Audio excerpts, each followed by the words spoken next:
I'm John Law, this is Chasing Cars, and this Mazda 3 is a rather tasty bit of kit. Now, you guys came along with me a couple of weeks ago to check out how the Hyundai i30 compared against the Toyota Corolla, and a lot of you left comments saying that you would have loved to see a Mazda 3 in that comparison. Unfortunately, we couldn't get one in, but we've got one here to test, and I think if it wasn't a comparison, it might just have taken the King Biscuit, because this thing is wicked. Now we're going to do our usual thing in today's video where we check out the interior and the practicalities and then take this thing out for a drive. So stay tuned for that, and if you have any comments about this car at any point, let me know in the comment section down below.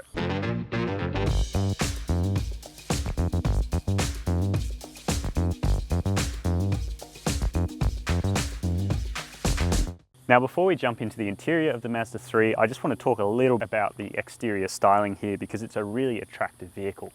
Now, when it was first launched, there was a little bit of conjecture about the design, specifically the rear three-quarter, which does have a fair bit of visual bulk still, but I think when you see them on the road, they actually have a really nice impact, and it's a great looking vehicle. It's really set off by this lovely broad grille up the front here, which then has these sort of tear ducts that link them into the LED headlights.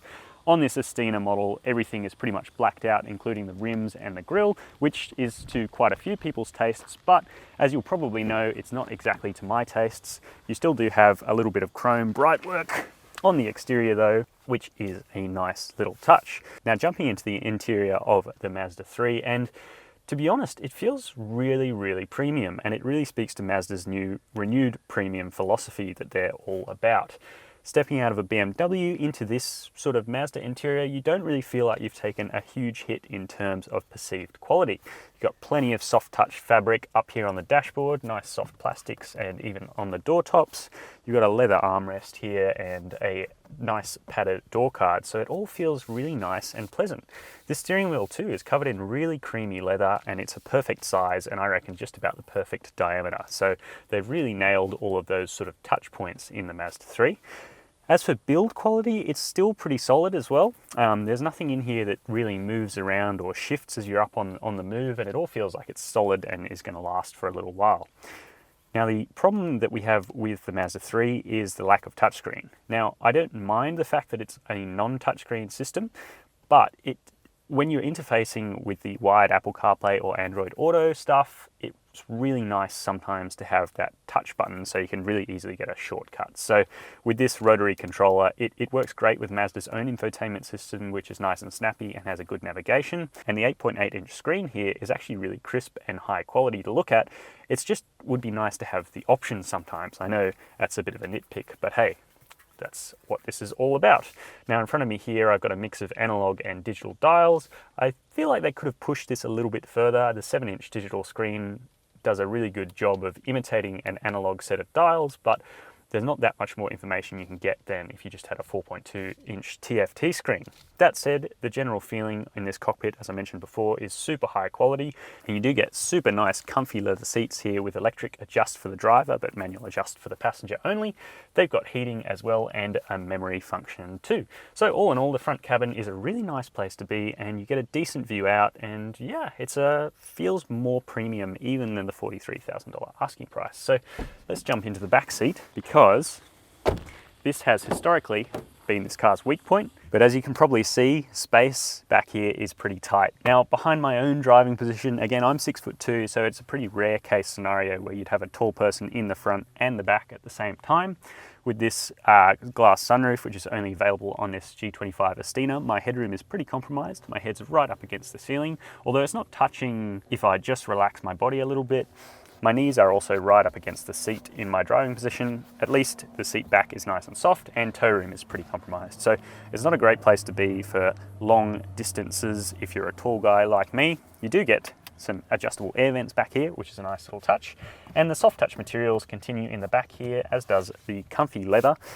You've got a really nice sort of firm squab with good support, but the middle seat is a pretty significant perch back here, so combined with the high transmission tunnel, it's not a great place for 5. You'd really struggle, in fact, to fit 5 people back here, so best kept to 4 or just a couple and some stuff in the boot. And you've also got this rather nice armrest. It's nice and broad, and you've got 2 little cup holders that hold bottles in really nicely. So all in all, the back cabin is a place you don't really want to spend a huge amount of time in the Mazda 3, but it does the job. when you need it to. Now pop in the boot of this Estina. I really love the rear end of this Mazda 3. Just want to make a little bit of a point of that. These LED taillights are really nicely designed and quite intricate when you look at them up close, so I implore you to do so. Now the boot itself, much like the rear seat, isn't particularly practical. You've got 295 litres of cargo space here, and you've got a pretty significant load lift. As for amenities and other sort of niceties, you don't get any luggage nets or nets off to the side to store anything. And under the boot floor, you do only get a space saver spare tyre and the stuff you need to change it. So no full-size tyre, not great for country buyers. Before we close the boot though, you do have this added little nicety of being able to lock the car as you pull the boot down, which not all cars in this segment have. And it's really nice when you grab your stuff out after you've driven home from work or headed off to your destination. You can just lock it and walk straight away from the car. So without further ado, let's take this Mazda 3 out for a spin on the road. So we're out on the road in the Mazda 3, and what's it like? Well, really good, basically. It's always been the Mazda's strong suit is a really nice driving experience backed up by a pretty strong naturally aspirated engine. And it's the same in this car. So up front, we've got a 2.5 litre naturally aspirated 4-cylinder engine, and that kicks out outputs of 139 kilowatts and 252 newton meters, which are pretty decent to motivate this car's weight. It feels nice and well matched without being overly sporty.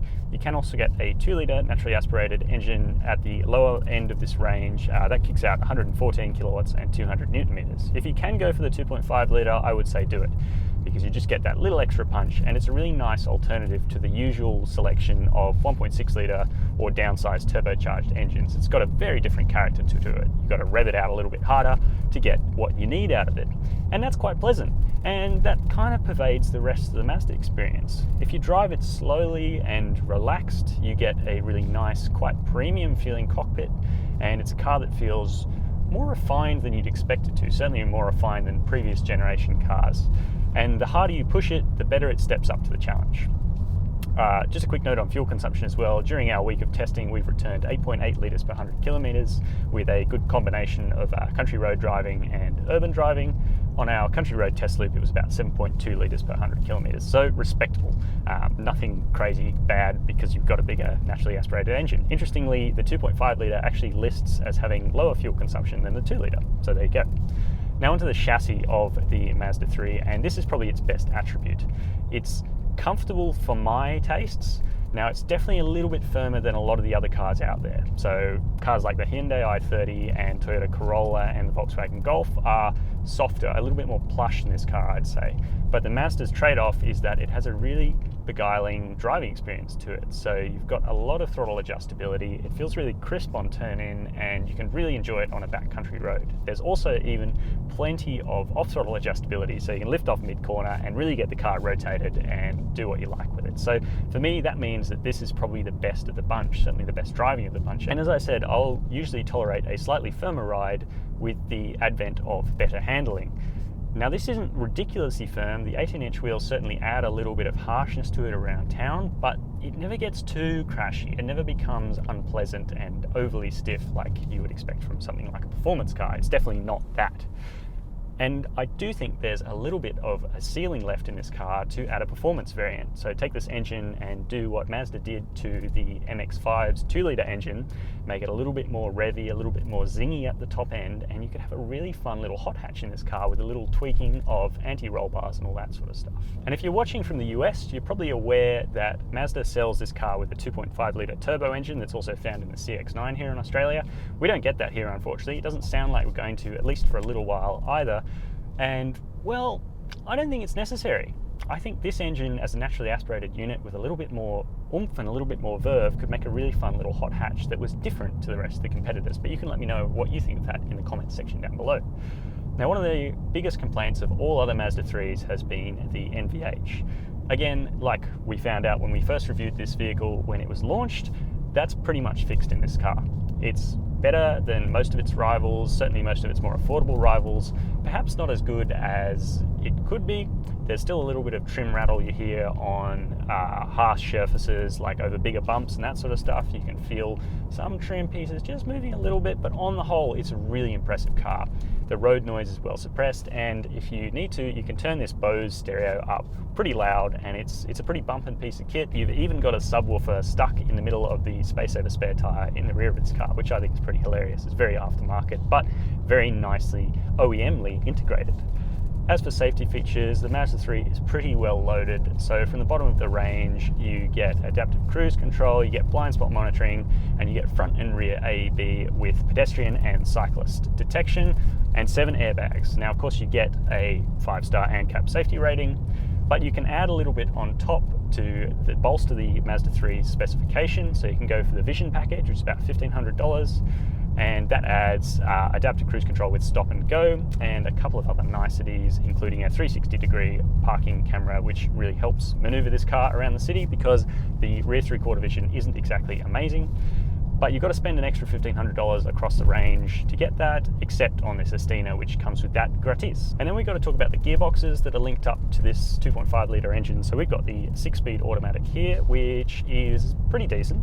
When left to its own devices at speed, it's nice and smooth and shifts between the ratios nicely. You've got a little sport button that primes it a bit better and selects lower ratios by default. You can swap that back off again. And you've also got paddles on the back of the steering wheel that work rather nicely, and it obeys your commands very well. That said, the automatic gearbox is a $1,000 option, and I happen to think Mazda's manual gearboxes are actually really sweet things. So if you can drive a manual, I think this drivetrain would interface very nicely indeed with the 6-speed manual box, and you'll save an extra $1,000. So what do we think of this Mazda 3 G25 Estina? Well, the 2.5 litre engine is actually a really nice alternative to the general sort of turbocharged engines that you'd usually get on a more powerful version of a small hatchback. And we really like the torquiness and the consistent fuel economy you get out of it. However, we think that probably the Estina is pretty rich, so 43 grand here on the road in Australia. We'd probably step down to the GT or even to the G25 Evolve and just really enjoy the car because it handles so well and you get pretty much everything you need, at least on the GT. But of course, we'd love to know your thoughts about the Mazda 3 in the comments section down below. If you like the look of this car, or perhaps you don't, or you think the other rivals do it better, let me know down there. And while you're down there, we'd also love it if you could hit subscribe and the bell icon. And as always, thank you for watching Chasing Cars.